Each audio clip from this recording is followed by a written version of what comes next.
What kind of response did you get when you went public? Did you get harassed? Did the police department come down on you? It was amazing. The way I describe it, and have described it for many years, is it rained marijuana on our house. Wow. The article that I read about finding it on the doorstep and I laughed, was totally true. We found it in brown paper bags on our doorstep. We got it through the mail, postage paid. We also got it in the mailbox. We live in a rural area and we have a rural mailbox. Found it in the mailbox, found it on the back porch, and had many people deliver it to us. Wow. Okay, and we'll be right back after this.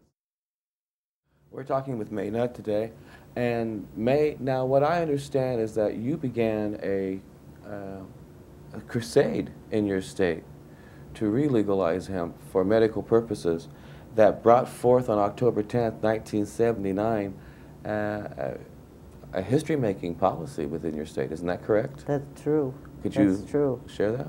We, when we decided to go public, we decided that we needed to be legal.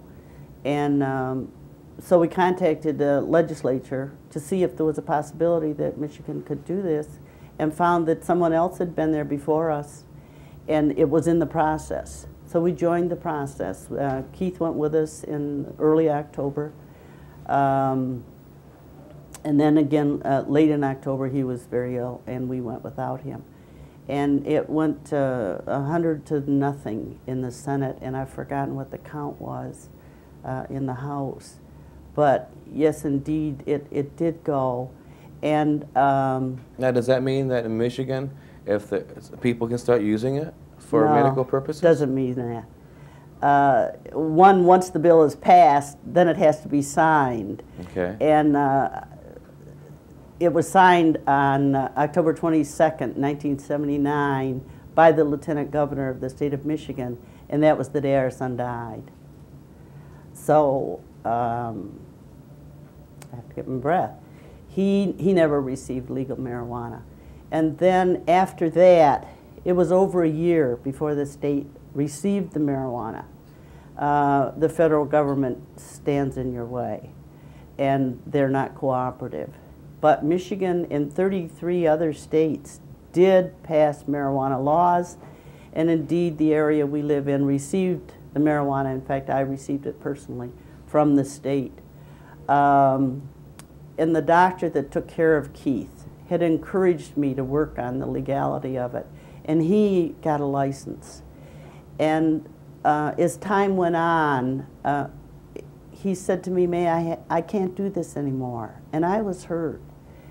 And now, from what I understand, too, not only was the government slow in getting the hemp, the marijuana, into the state, but during this time, while it was coming in, you were also getting hemp to other patients and other people within the not community. after it got legal. Okay. Not after it got legal. Before it got legal. When Keith died, we had a great deal of marijuana. Okay. And I knew what it would do, and I would not throw it away. Okay. And I did not play games about it. And yes, then the doctor said to me, he would send me patients, I used to call them our patients, and say, you know, if someone was saying, doctor, I'm going to quit, you know, dying can't be worse, and he would send them to me. And well, now, didn't you feel like you were breaking a law? Now, I understand that people of your generation have an ingrained thought when it comes to hemp, to marijuana. Brainwashing, it's called. Yeah, that because it's illegal, it shouldn't even be discussed, let alone considered.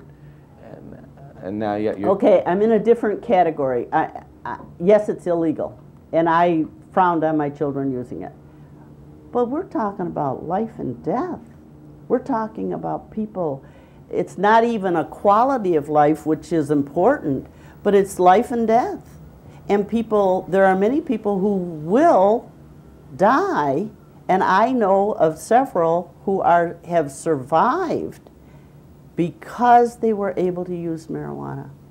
A dad told me just this year, that his son had cancer, and he refused to take the treatment. And so one of his buddies got him stoned, so he was so happy he really didn't care what he was doing, unaware that it could help the nausea. And so he continued his treatment, and the young man is alive and well today. Now, you shared with me that there was a vet, a Vietnam vet who was paralyzed. I talked to him this year. And could you tell that?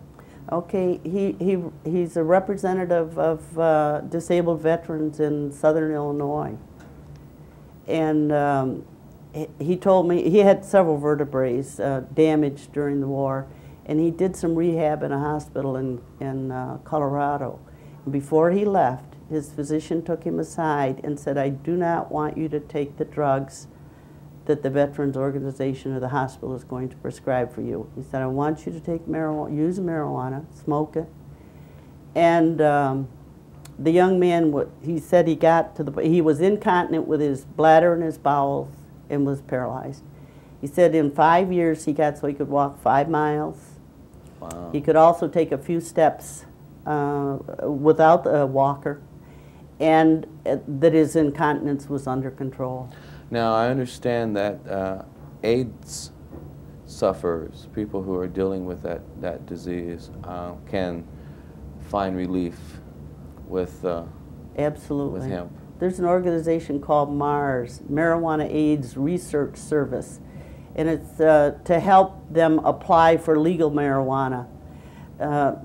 It's not going, well, it's going better than others have, but it's very slow. There's so many of them, and the government is saying they don't have the resources. And you commented that people with epilepsy. Epilepsy. I did a national television thing a few months ago, and I received many, many phone calls from people with various illnesses.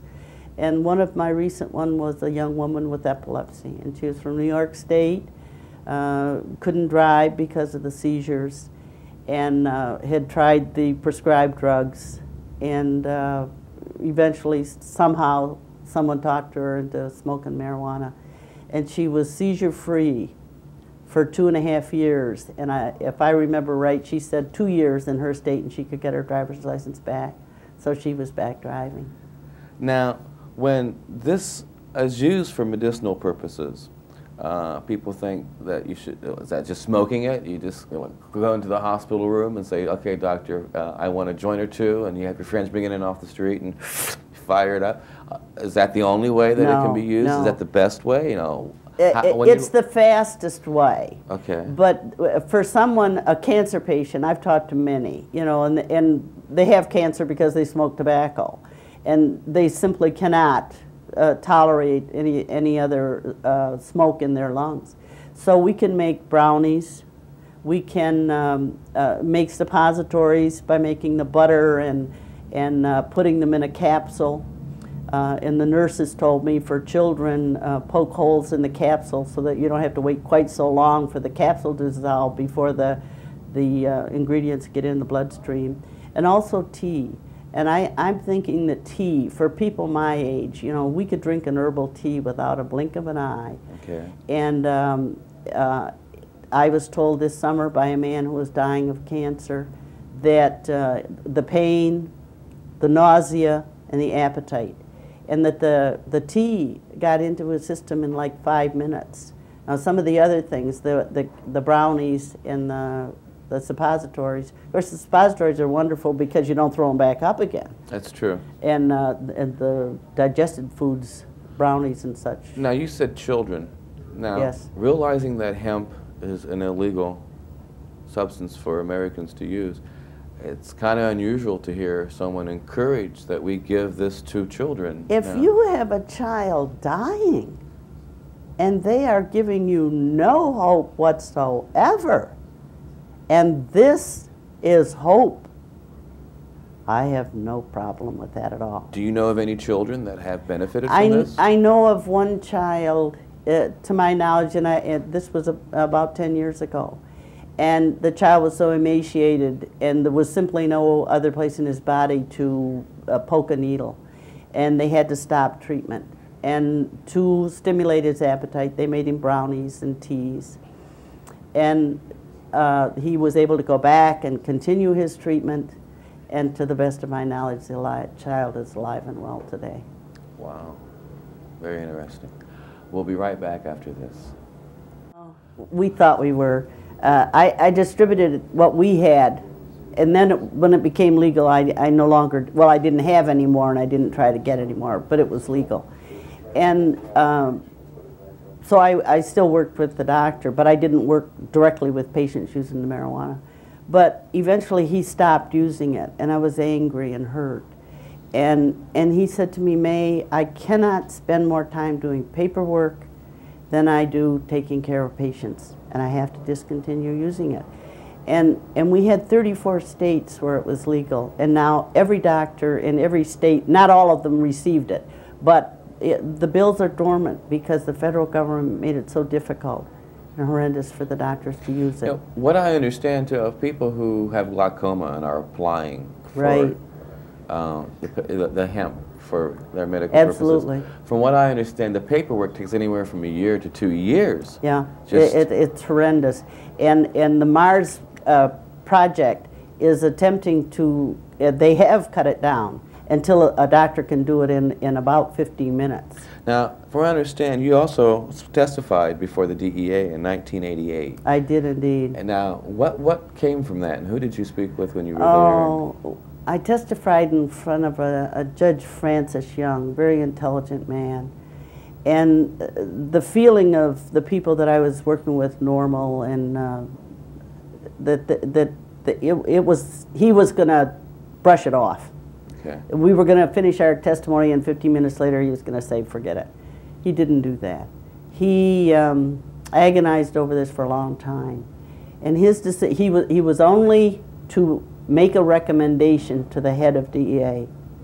He couldn't make the decision. And he recommended wholeheartedly.